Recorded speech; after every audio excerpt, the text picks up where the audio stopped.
or should I say buongiorno, because today we are going to be working on homemade pasta. And I'm sure that immediately you were thinking, oh, that is so involved. That's going to take forever. Homemade pasta is so hard. No, it's not. You're thinking of some Italian nonna in some rustic kitchen with pasta that she's got drying from the rafters in the roof and a pot of sauce that is simmering for 3 days on the oven. No, it's so much easier than that. So let's get right into it. This is going to involve ingredients that you very likely already have. We're going to be using flour, eggs, salt, and some olive oil. Think you can handle that? All right. Now another thing I'm going to be showing you is how to make colored homemade pasta. This is always so much fun. Plus it's a way to add a little bit of extra nutrition into your pasta. So what I've got here is some super greens powder. I dehydrated my own kale and spinach, and then I blended it in my blender into a powder. So that's how I made my super greens powder. It was very, very simple. You can also buy it at the store if you want to. You can use super greens powder. Now I also dehydrated some tomatoes and did the same thing. Put it in my blender, made it into a powder. Now I've got tomato powder to be able to use in soups, sauces, stews. I can use this in my smoothies, but I can also use it in making my homemade pasta to add color and extra nutrition. If you do not have any of those items, another item that you can use for doing the orange or reddish pasta is just tomato paste. It's very simple. So we're going to use these ingredients and we're going to make a regular pasta, we're going to make a green pasta, and we're going to make a reddish orange pasta. Now of course you can always use just plain food coloring for being able to make different colors. You could make rainbow pasta, you could make bright pink, bright purple, you could be able to make yellow, orange, turquoise, green. You can do whatever you want with your pasta simply by adding a few drops of food coloring to it as well. I'm going to use some natural ingredients in order to achieve that color. So let's get into it. All right, I'm going to start mixing these by hand. So I'm going to take off my ring so it doesn't get in the way and get all goopy. What I've done here is put about 1/2 cup of flour. To that, we're going to add a pinch of salt because you want to be able to have some seasoning. This is going to be maybe a 1/4 teaspoon of salt. When I say a pinch of salt, I mean get 3 fingers into your thumb and sprinkle it around.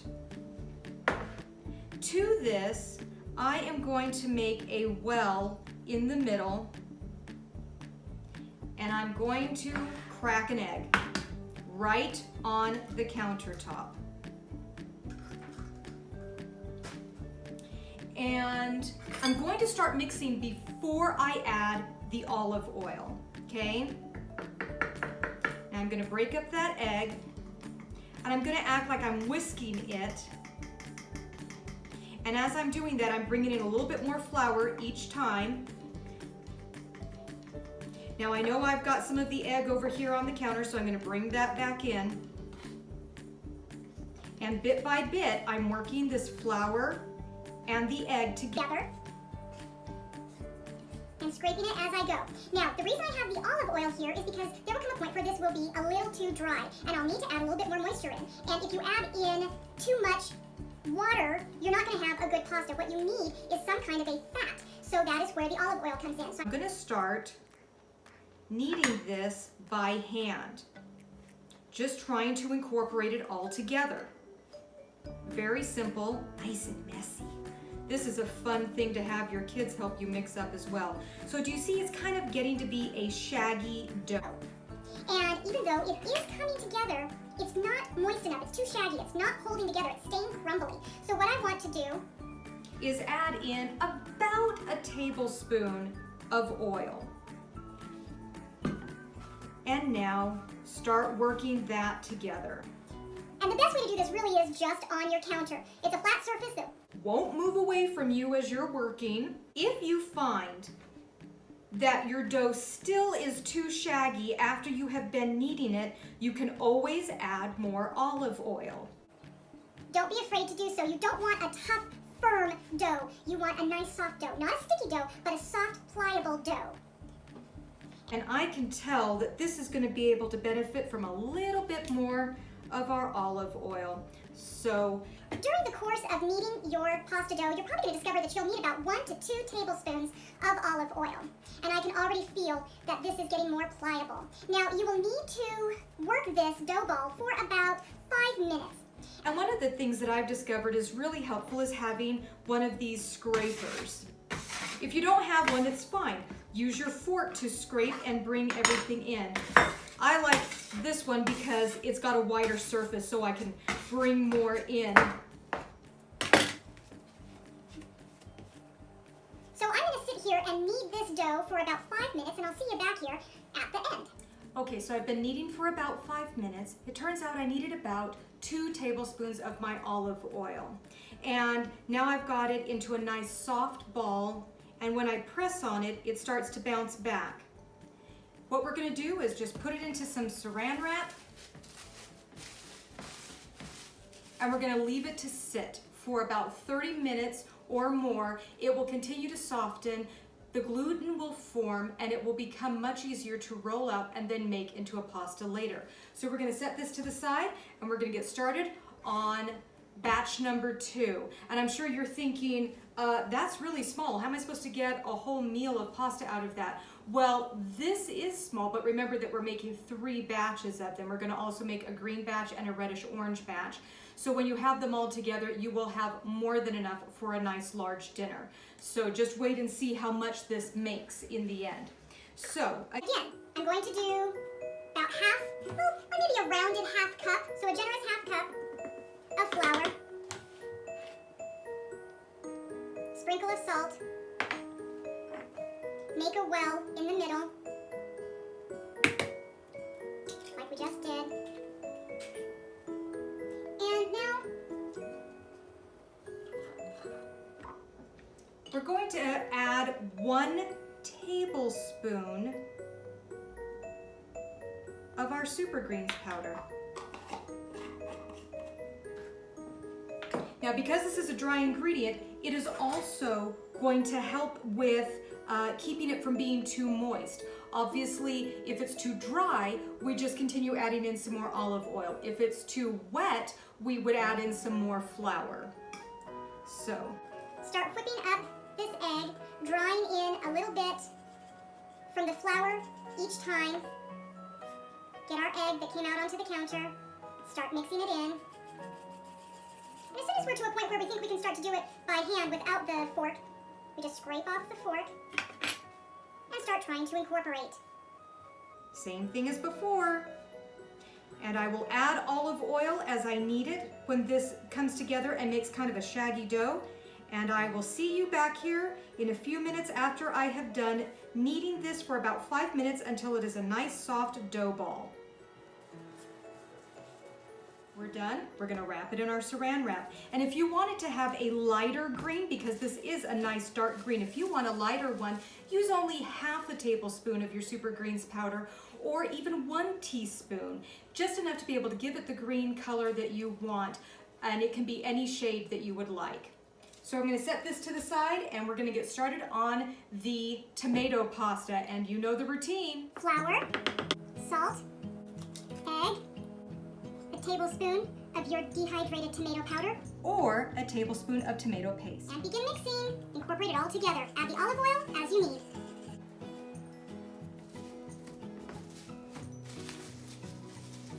All right, we have finished baking all 3 of these. We're going to set them aside and let them just rest for about 30 minutes or more. And then we'll come back and we're going to roll them out and actually make them into the pasta.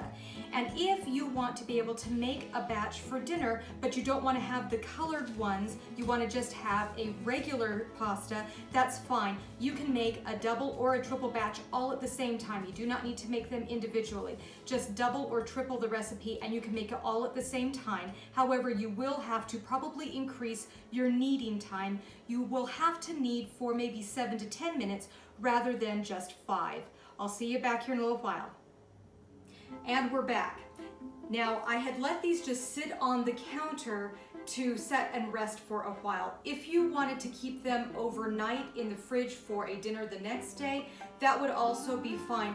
But before you begin to actually make pasta out of them, you need to let them come to room temperature.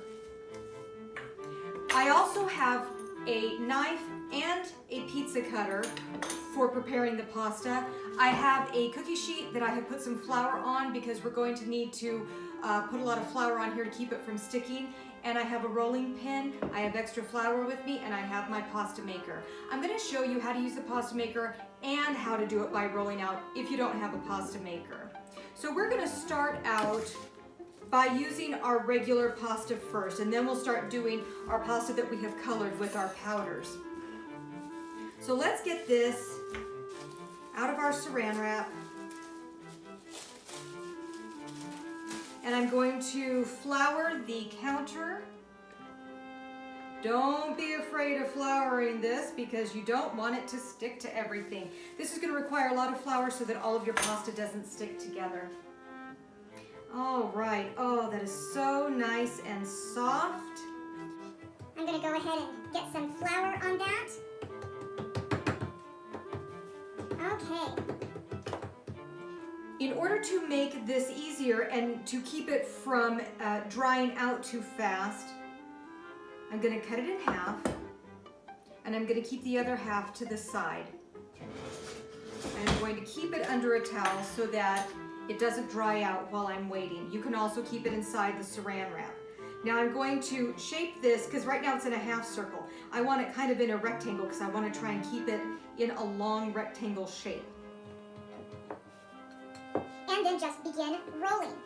Roll a little bit the other direction. And of course turn it in order to keep it from sticking to your counter. And I'm trying to keep it into a rectangle shape as best I can. And you want this really, really thin. The way that they do it in Italy is you should be able to read a love letter through it. Oh, this is getting nice and thin. And it should be quite large as well. You should be able to get a nice large piece. Oh, I rolled a wrinkle right into it, and I don't want that. Now I can begin to see the markings of the design that's on my counter. I'm starting to see that through here, which means this is getting nice and thin. My edges aren't as thin as my center is, so I really want to work and make sure that I've got this very evenly rolled out. Now at this point, I'm going to start gently rolling. I'm going to get a little bit more flour in there. Start gently rolling toward the middle from one end and now from the other. And this is kind of a flat roll. It's not a very round roll. Now, you can either use your pizza wheel or a nice sharp knife. I'm going to use the knife. And I'm going to make fairly wide cuts. I like my noodles to be nice and wide. There's something so rustic about that when they're even wider than a normal fettuccine noodle. Now if you want to, you can go ahead and get rid of the noodles that are this odd shape at the end. I don't mind them, and I don't think there's any reason to waste food. Now watch this. Because you rolled it from both ends, if you go underneath it with your knife and catch it, look, it unrolls so nicely. And then it's so easy to be able to just pick it up and put it into the flour. Now toss that with some flour to keep it from sticking to each other. And we're just going to leave it there. Now I'm going to do the second part, but I'm going to use the pasta maker. So we're going to move over there after I get this one nicely floured up. If you have one of these, then you're probably already familiar with this. What we're going to do is we're going to start with the thickest setting first, which is a number 1. Number 1 is the thickest setting, and we're just going to roll this and continue to go thinner and thinner until we've got it to the thinness that we're looking for.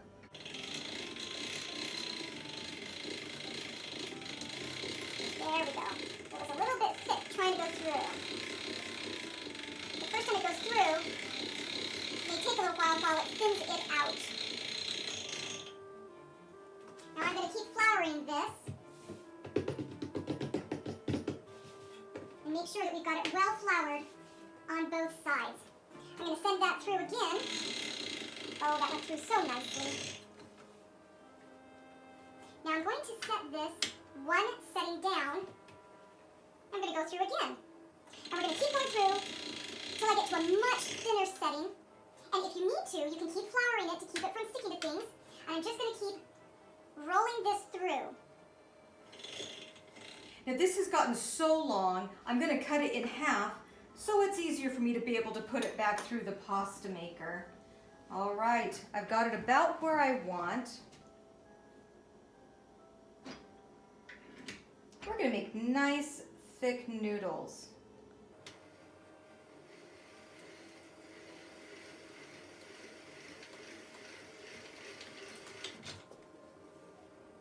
All right, we've produced fettuccine. Toss that in some flour to keep it from sticking to each other. And we'll put it in a pile of its own over to the side. I'll do the second half of this and add it to this pile. All right, I'm gonna finish up by finishing these last two and getting them cut into the same wide noodles that we had done with the first part of our regular pasta. And I'm going to cut this into two sections, roll out each section, making sure it's well floured, cut it into the wide noodles, and I will flour it and leave it on the pan, and then we'll be right back. Okay, so I have finished cutting them into all of the wide noodles that I wanted. Aren't these a beautiful color? Now I've got my water boiling and we're gonna put them in there, but I'm gonna do them in sections. You don't wanna overcrowd it. And because this is moist pasta and not the dehydrated pasta you get from the store, you only need to have this in there for a couple of minutes and it's finished. So let's get some of this in there.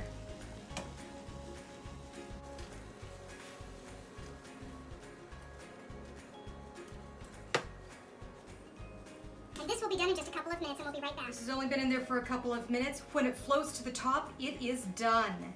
Go ahead and pull those beautiful noodles out of there, put them into a bowl, and then get the next section in. And I'll be right back when we have all the remainder done. And here's our finished product. We have all of our pasta boiled up. It went very quickly because it only takes a couple minutes. As soon as it floats to the top, you take it out.